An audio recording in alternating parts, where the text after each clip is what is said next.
կասկած չունենք, որ անցյալից հրաժարվելը, թշնամու բարեկամությանը հանձնվելը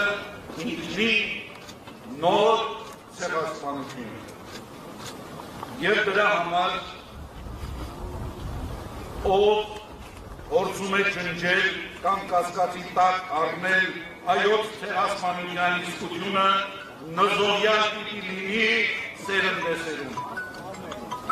Ով փորձում է ջնջել պատմական մեր հիշողությունը,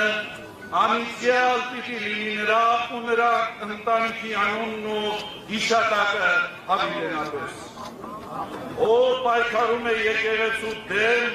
հավիտենական դատապարտության ու ամոթի խարաննով պիտի հիշի պատմության մեջ։ Ով խարխլում է հայոց ընտանիքի հիմքերը,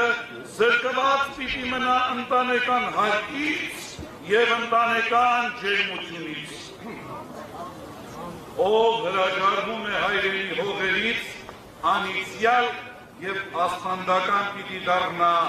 եղբայրասպան Կայենի նման։